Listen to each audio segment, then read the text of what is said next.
doctor Gilberto López, es médico internista con subespecialidad en oncología médica, que viene a presentarnos un ensayo clínico para invitarnos a participar si tenemos alguna paciente que cumpla con los requisitos. Doctor, le doy la palabra. Muchas gracias perdón. Para pasar la diapositiva le aprieto bueno, nada más le aprieto Hola, muy buenas noches. Muchísimas gracias a la doctora Lilia Jorge por el espacio.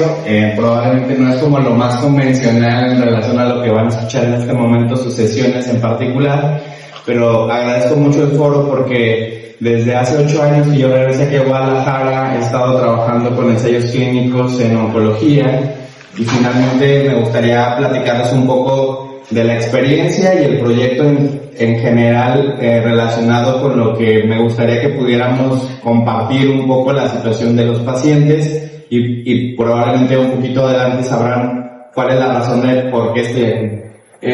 La realidad es que yo básicamente hago medicina privada en mi práctica diaria en el Centro Oncológico Internacional. Ahí también hago investigación clínica y en CIRO, que es un centro de investigación no solamente en oncología, sino en otras enfermedades como reumatología, dermatología, entre otras. Pero finalmente la idea de venirles a presentar estos proyectos es que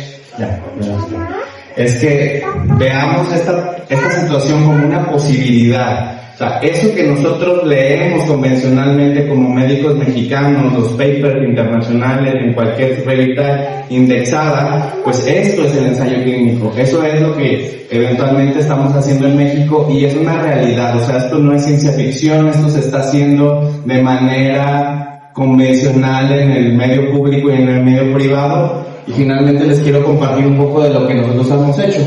El estudio más viejo que tengo en este momento, todos estos protocolos que ven aquí, no solamente de cáncer cervicuterino, sino algunos otros cánceres como cáncer de colon, próstata y mama, más o menos llevan a mi cargo o al cargo de centro de investigación aproximadamente 5 años y medio.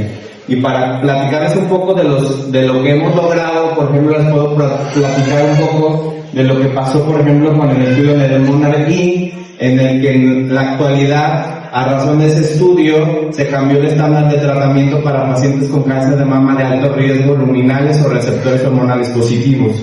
Hoy en día es el estándar internacional. El por Monarch, por ejemplo, que también muy probablemente va a tener una aprobación acelerada por FDA, que es pacientes con enfermedad metastásica, cáncer de mama, receptores hormonales positivos, que fallan a una primera línea de manejo antihormonal y se les da un mantenimiento con unos medicamentos que llaman inhibidores de ciclina y inhibidores de aromatasa. Believe, que también llevó a cabo la segunda línea internacional en la actualidad para el estándar de tratamiento para pacientes con cáncer de mama, con una mutación específica que se llama PI3K. Todos esos estudios nosotros en el centro oncológico y en el centro de investigación tuvimos pacientes de estos ensayos clínicos, varios de ellos publicados en New England Journal of Medicine, JAMA, finalmente las mejores revistas indexadas en el mundo. En BER4 en este momento, por ejemplo, tenemos reclutamiento para pacientes con cáncer de mama de alto riesgo, muy similar a lo que les comentaba en relación a lo que se vio en Monarch-E, pacientes de alto riesgo luminales, o sea, receptores hormonales positivos, pero que tienen algunas características como axila positiva, tumores más de 5 centímetros, grado 3. La diferencia entre estos dos ensayos es que en BER4 deja o permite la posibilidad de que los pacientes que están, por ejemplo, en tamoxifeno o inhibidores de aromatasa por 2 años, se les pueda continuar un nuevo tratamiento que es un inhibidor de estrógenos de nueva generación de tipo oral. Ese todavía no hemos cerrado el reclutamiento, por si tienen algún paciente todavía lo podemos incluir. Tuvimos también la oportunidad para participar en cáncer de próstata con el DARL. Actualmente también tenemos uno de cáncer de colon que se llama SPUR2, que básicamente consiste en pacientes con enfermedad resecable, cáncer de colon, con etapas localizadas. Se les da, se les caracteriza 2 brazos. Uno en el que se les hace una prueba que se llama inestabilidad microsatelital, que el ensayo clínico paga. y si sale positiva se aleatorizan a 2 brazos, uno para recibir cirugía, que es el estándar de tratamiento internacional, contra inmunoterapia neoadyuvante, o sea, antes de la cirugía de colon, y finalmente este ensayo viene de otros ensayos parecidos, pero en el escenario de cáncer de colon, donde se obtuvieron resultados de respuestas patológicas completas de entre el 95 y 98% de los pacientes cuando tenían esta alteración genética en cáncer de recto. De hecho, hoy en día estos protocolos ponen en predicamento la posibilidad de que incluso los pacientes pudieran no recibir cirugía en algún momento. Hoy todavía no se sabe, pero eventualmente a corto plazo sabremos si esos pacientes que hicieron respuesta completa pudieran no necesitar ni siquiera la cirugía del colon o incluso del recto.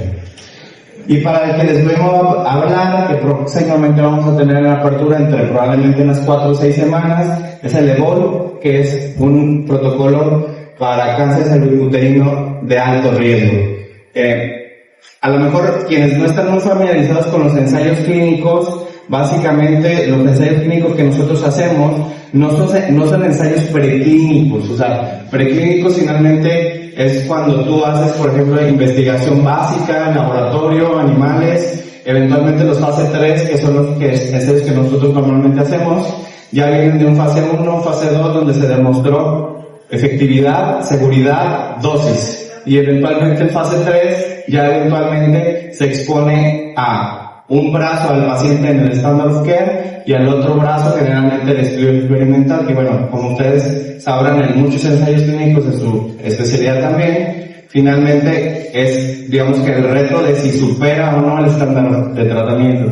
En general, la realidad en México es que se están haciendo estos estudios y muchos de los estudios como este que les voy a platicar tienen un financiamiento completo y eso depende mucho del investigador principal. Eso significa que el paciente no paga la avenida, no paga el avión, no paga el hospedaje, no paga la consulta, los estudios y eventualmente eso empieza a suceder incluso una consulta previa al screening. Cuando el paciente se screenea y firma el consentimiento informado, en ese momento digamos que llega al 100% la beca del paciente. Y eventualmente medicamentos como todos que les platiqué, que pueden llegar a costar en oncología cercano a los 80, 200 mil pesos la apuesta cada 3 semanas o por tratamiento por mes, está cubierto por el patrocinador.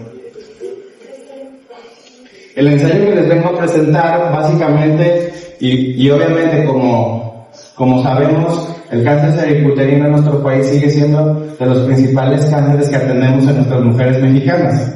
Finalmente el ensayo clínico está destinado para pacientes de estadios 3C y 4A, que finalmente está relacionado con la última actualización de la FIBO del 2018.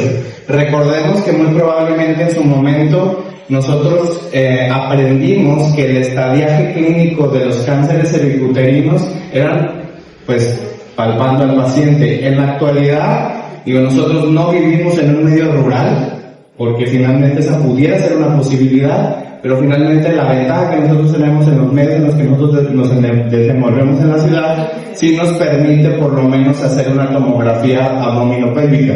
¿Por qué les platico eso? Porque me voy a adelantar un ratito. Porque los pacientes que están en estadios clínicos 3C, C1 y C2, y los estadios clínicos 4A, no se pueden diagnosticar con la palpación o con la colposcopía, porque finalmente son pacientes que tienen ganglios positivos pélvicos o extrapélvicos. Finalmente, en la parte de la afectación ganglionar, en la parte de afectación de órganos adyacentes, pues frecuentemente tampoco lo vamos a poder definir con una palpación. Pudiera ser que se pudiera sugerir con un ultrasonido que muy probablemente la mayoría de ustedes tienen en su consultorio, pero finalmente el gold estándar para hacer el diagnóstico de los pacientes 4A y 3C finalmente será la tomografía. Si en su momento esta es la limitante, el ensayo clínico en el screening también les puede pagar el estudio de la tomografía. Bueno, aquí les presenté también un poco del manejo que en la actualidad se les da a los pacientes. que básicamente el estándar de tratamiento para los pacientes en estadios clínicos 3 y en 4A es la quimio-radio definitiva. Regresando un poco a la descripción del ensayo, adicionalmente a esta situación, incluso algunos pacientes, el patrocinador nos permitió poderles pagar el pretratamiento, porque realmente el ensayo inicia en el momento que el paciente termina quimio, radio, braqui, y ahí en teoría es cuando se hace la aleatorización. Pero obviamente en relación a las limitantes que tenemos en nuestro país y los equipos de radioterapia que tenemos, en relación a que están sobresaturados, el patrocinador aceptó de una manera condicionada la posibilidad de pagarles a los pacientes la radio y la quimio, que si ustedes no están un poco familiarizados de cuánto cuesta una radio de este tipo, anda cercano a los 350,000 pesos. Solamente la radio. La braqui anda cercano a los 200,000 pesos. Y esto en teoría el protocolo lo va a cubrir, no para todos los pacientes, pero para algunos pacientes sí. Entonces, el paciente entra a quimio radio, después va a la braqui, y en ese momento, en ese periodo de tiempo entra la autorización. Un brazo va al standard of care, que es vigilar, y el otro va a un medicamento que es un medicamento novedoso, que hoy en día, si estamos un poco actualizados en este tema de cáncer cervicuterino, sabemos que hoy en día hay dos protocolos en ensayos clínicos aprobados, tanto por EMA y probablemente pronto en FDA, en el que los pacientes van a quimio neoadyuvante y después quimio radio, y otros que van muy similares en relación a que en algún momento van a inmunoterapia de mantenimiento. El problema principal en nuestro país pues es el acceso a las drogas por la situación del costo. Este anticuerpo biespecífico es algo súper novedoso porque en una molécula eventualmente tiene dos bloqueos moleculares a nivel de checkpoints inmunológicos, uno que se llama PDL1 y otro que se llama CTLA4. Esto en la actualidad existe, pero como medicamentos divididos o separados. Por ejemplo, en pacientes que tratamos con melanoma, cáncer de pulmón. Y finalmente, esta parte, pues obviamente cuando tú lo aleatorizas, lo metes a la máquina, que generalmente es la computadora, y él te dice brazo A o brazo B. Finalmente eso está cegado. Y finalmente el paciente va a un año a 24 meses de tratamiento hasta que progrese o llegue a los 24 meses curados. Muchos de los pacientes que cumplen 24 meses con inmunoterapia se curan. Incluso en neoplasias no curables en la actualidad. Por eso es que finalmente de esa forma fue que se decidió el equipo global de investigación que se debería de dar este tiempo. Bueno, no sé si tengo más tiempo y si no, me espero al final de la sesión para si tienen alguna pregunta, alguna inquietud. Yo tomo a quedar aquí en la sesión del doctor y agradezco de antemano al comité del Colegio de Colposcopía su grandísimo tiempo para mí. Muchísimas gracias.